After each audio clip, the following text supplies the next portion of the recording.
یا مهدی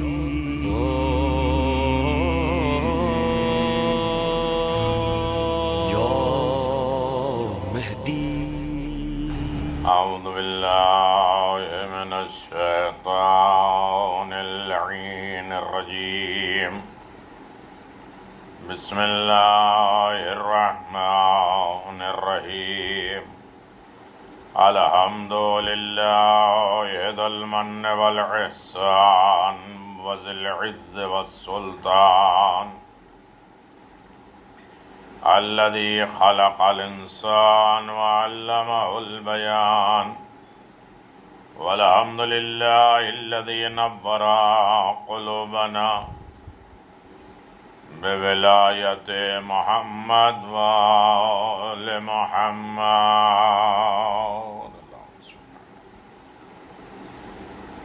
وعلى آله الطيبين الطاهرين المعصومين المنتجبين. ولعنة الله على أعدائهم من الآن إلى قيام يوم الدين. آمين يا رب العالمين. أما بعد فقد قال الله تبارك وتعالى في محكم كتابه المبين وهو أصدق الصادقين وقوله الحق. بسم الله الرحمن الرحيم. إن الله اصطفى وزاده بسطة في العلم والجسم. صدق الله العلي العظيم وصدق رسوله النبي الكريم. سامعین گرامی قدر، ناظرین محترم، حیات جناب ابوالفضل عباس پہ گفتگو جاری ہے، اور یہ ہماری بحمد اللہ 106 ویڈیو پہ گفتگو چل رہی ہے.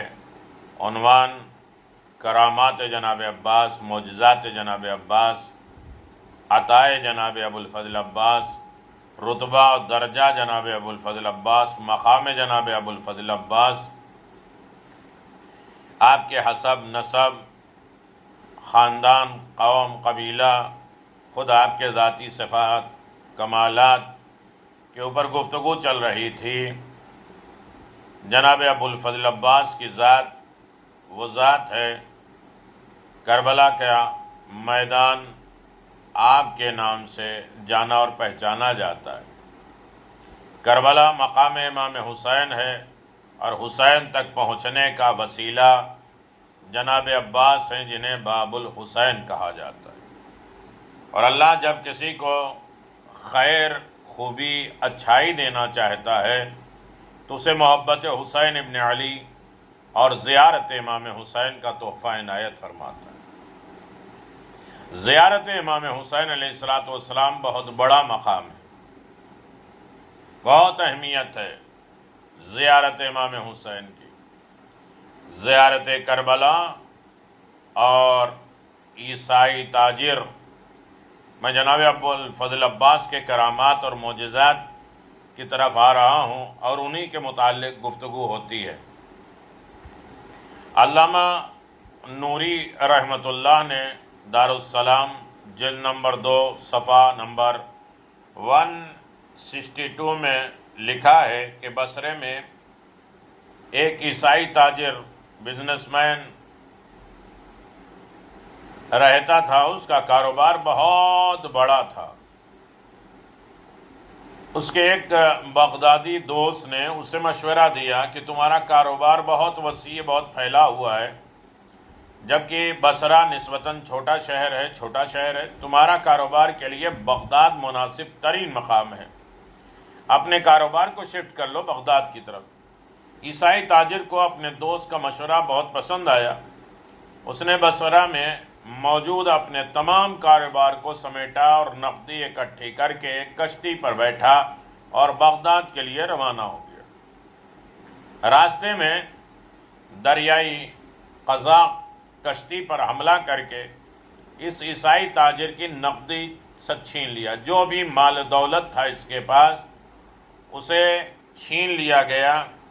جب اس کے پاس کچھ نہیں رہا تو اس نے بغداد جانے کا ارادہ ترک کر دیا، چھوڑ دیا، اور کشتی کو چھوڑ کر صحرا کی طرف نکل گیا۔ کچھ دیر بعد اسی صحرا میں چند مکانات دکھائی دیے۔ اس نے اس صحرائی، اس جنگل قبائلی کے پاس چند روز قیام کیا اور پھر وہاں سے ہلا شہر آ گیا، اور ہلا میں ایک قبیلے کے یہاں جا کر مہمان ٹھہرا، رک گیا۔ اس نے دیکھا کہ اس مہمان خانے میں بہت سے مسافر ہیں۔ عیسائی تاجر نے پوچھا یہ کون ہے اور کہاں جا رہے ہیں؟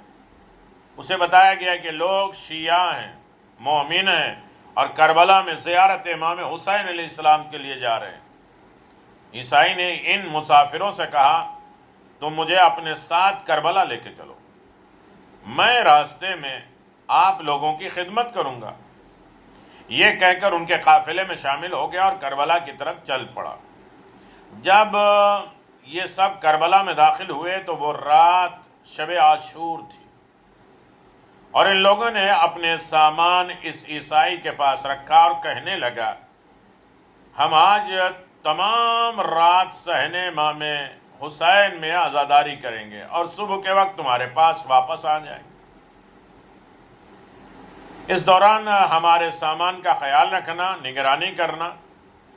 بہرحال تمام عزادار شب عاشور عزاداری کے لیے حرم امام حسین میں چلے گئے، اور عیسائی کے سامان کی حفاظت، عیسائی ان لوگوں کے سامان کی حفاظت کرنے لگا، یہاں تک کہ فجر کا وقت ہو گیا، صبح کا وقت ہو گیا۔ عیسائی جو کہ ساری رات کا جاگا ہوا تھا، اسے اس وقت نیند آنے لگی۔ اس نے عالم خواب میں دیکھا کہ ایک نورانی شخصیت ہے، حرم سے باہر آئی اور اس کے ساتھ بہت سارے خادم تھے۔ نورانی شخصیت نے اپنے خادموں سے فرمایا آج رات جتنے بھی زائر کربلا ہیں، امام حسین علیہ السلام کے زائر آئے ہیں، ان سب کا نام اپنے رجسٹر پہ لکھ لو۔ یہ سن کر تمام خادم ادھر ادھر چلے گئے، اور کچھ دیر کے بعد سب حاضر ہوئے، اور ان کے ہاتھوں میں رجسٹر تھا، کاپی تھی، اور خادموں نے نورانی شخصیت سے کہا آقا آپ نے سب کے نام کہے تھے، ہم نے لکھ لیے۔ عظیم القدر شخصیت نے فرمایا خیال رکھنا، کسی کا فراموش نہ کرنا، کسی کو بھول نہ جانا، کسی کا نام رہ نہ جائے۔ جو بھی کربلا میں زیارت کے لیے آیا ہے سب کے نام لکھ لو۔ اللہ اکبر۔ خادم نے یا تمام خادموں نے عرض کیا آقا ہم نے سب کے نام لکھ لیے جو کربلا آئے۔ پھر اس عظیم القدر شخصیت نے فرمایا کیا وجہ ہے کہ تم نے اس عیسائی تاجر کا نام نہیں لکھا؟ خادموں نے عرض کیا آقا وہی تو عیسائی ہے، اور آپ کی زیارت کے قصد سے کربلا نہیں آیا ہے، وہ تو زائروں کی خدمت کی نیت سے آیا۔ نورانی شخصیت نے فرمایا یہ سچ ہے، مگر کربلا میں آیا ہے، عزاداروں کے سامان کی حفاظت کر رہا ہے، لہذا اس کا نام بھی لکھنا چاہیے، اور لکھو۔ اس جملے نے عیسائی تاجر کے دل کی دنیا میں تلاطم مرچا، ہلچل مچا دیا اس کے دل میں، اور رونے لگا۔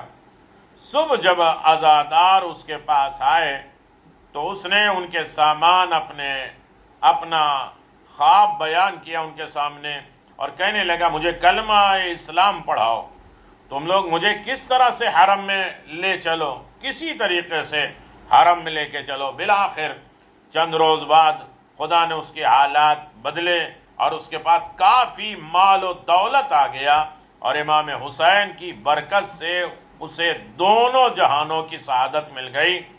لیکن یہ آنے والی شخصیت کون تھی؟ یہ جناب ابو الفضل عباس ہیں، جنہوں نے امام حسین کے ظاہر کو آمادہ کیا اور خادموں سے نام لکھوایا، اسے خواب میں دکھلایا، اور اس کے بعد وہ کلمہ پڑھ کے مسلمان ہوا، وہ دنیا اس کی آباد ہو گئی، اور اس کے بعد اس کے بھی حالات سدھر گئے اور صحیح معنوں میں مولا کا چاہنے والا ہو گیا۔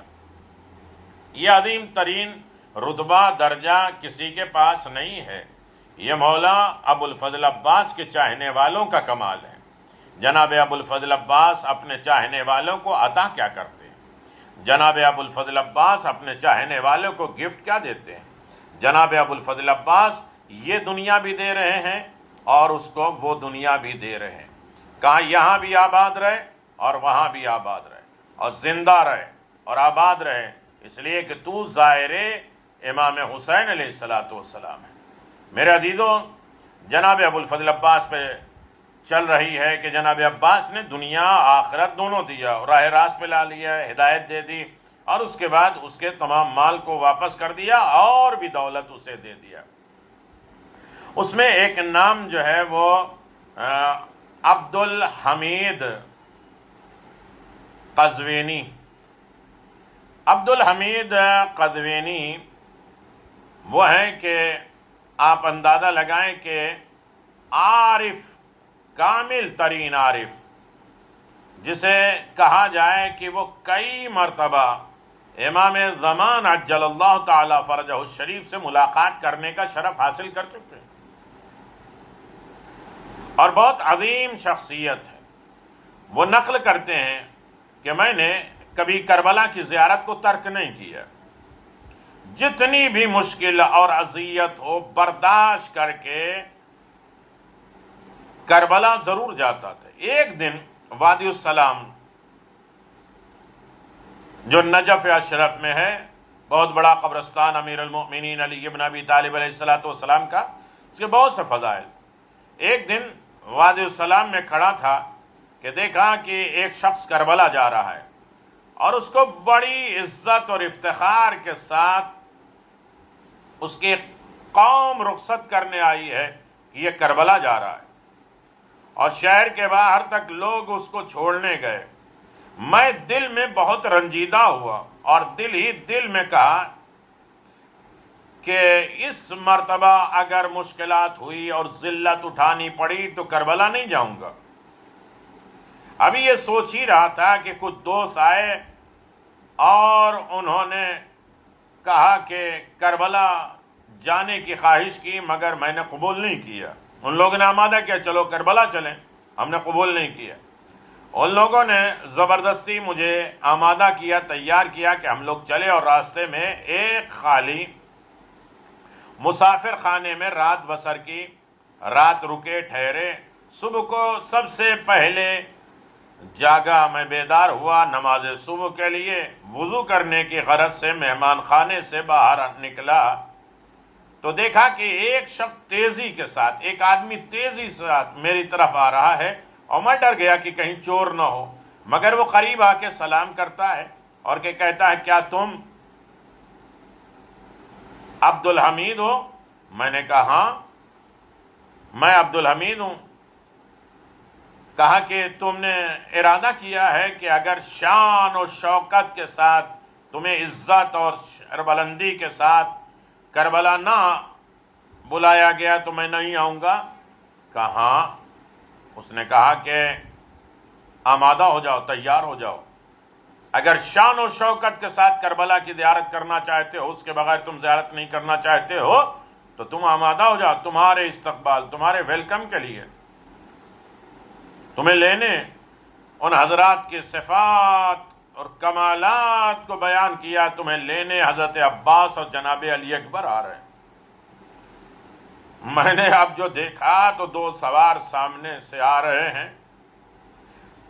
میں نے دیکھا جو کچھ بھی میں نے کتابوں میں، مجلسوں میں، ذکروں میں سنا تھا، صفات، کوالٹی، خصوصیات، اچھائی جناب ابو الفضل عباس اور جناب علی اکبر کی، ان کو بالکل ویسے ہی پایا۔ جلدی سے خود کو ان کے گھوڑوں کے قدموں میں اپنے آپ کو گرا دیا۔ پھر دل میں سوچا کیوں نہ میرے احباب، میرے چاہنے والے بھی اس کی زیارت کر لیں۔ میں دوڑ کر مسافر خانے میں گیا اور ان سب کو لے کر آیا، مگر وہاں کوئی نہیں تھا اور وہ شخصیت جا چکی تھی۔ ہم نے کہا بڑی شان کے ساتھ ہم کربلا جائیں گے، تو ہمیں شان کے ساتھ کربلا بلایا گیا۔ لینے والے جناب عباس آئے، جناب علی اکبر آئے۔ یعنی اس کا مطلب یہ ہے کہ ظاہر حسین کی کتنی عزت ہوتی، کتنے رسپیکٹ ہے، اور جناب عباس کی نگاہ میں ظاہر حسین کا مقام و رتبہ کیا ہے، اس کا اندازہ انسان کو لگانا چاہیے، سوچنا چاہیے کہ یہ رتبہ، یہ درجہ کہیں نہیں ملتا ہے۔ یہ باب الحسین جو جناب عباس ہیں، یہ رتبہ، یہ درجہ، یہ کائنات کی عظیم شخصیت ہیں جو اپنے چاہنے والوں کو یہ مقام دیتے ہیں اور آواز دیتے ہیں کہ دنیا والوں پہچانو، زائر امام حسین کا بہت بڑا رتبہ ہے، بہت بڑا درجہ ہے، اور زائر امام حسین کے رسپیکٹ، ادب، احترام جناب عباس کرتے ہیں۔ وہ عیسائی کو دونوں جہاں دے دیا، دنیا بھی اور آخرت بھی، اور انہیں بھی باعزت، شوق اور شان کے ساتھ کربلا کی دعوت دی اور کربلا بلایا۔ کربلا عظیم درسگاہ ہے، حیات ہے، زندگی ہے۔ اللہ تبارک و تعالیٰ بحق جناب ابو الفضل عباس ہم سب کو بار بار کربلا کی زیارت نصیب فرمائے، اور جناب ابو الفضل عباس کے طفیل میں ہماری ساری مشکلات پریشانی کو دور۔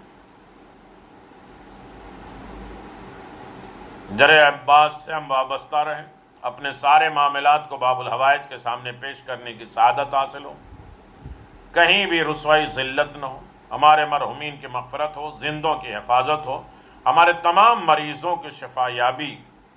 یا کاشف الکرب عن وجہ الحسین اکشف کربی بحق اخیک الحسین، یا ابا الفضل عباس، یا ابا الفضل، یا ابا الفضل، یا ابا الفضل۔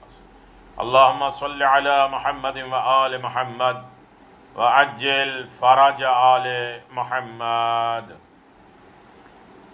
یقیناً آپ کرامات جناب ابو الفضل عباس سن رہے ہیں، دیکھ رہے ہیں، لوگوں تک پہنچانا، پھیلانا یہ آپ کا کام ہے۔ تبرک کے طور پہ اپنے لیے باعث نجات اور اپنے چاہنے والوں کے لیے بخشش کا ذریعہ حاصل کرنے کا بہترین وسیلہ ذکر جناب عباس اور جناب عباس کے اوپر کام کرنا اور شخصیت جناب ابو الفضل عباس کو دنیا کے سامنے پیش کرنا اور اسے نمایاں طور پر ساری کائنات میں پھیلانا ہم سب کا فرض ہے، واجب ہے، ذریعہ ہے۔ اللہ اس میں ہماری مدد فرما۔ ربنا تقبل منا انک انت السمیع العلیم بحق محمد و آلہ الطیبین۔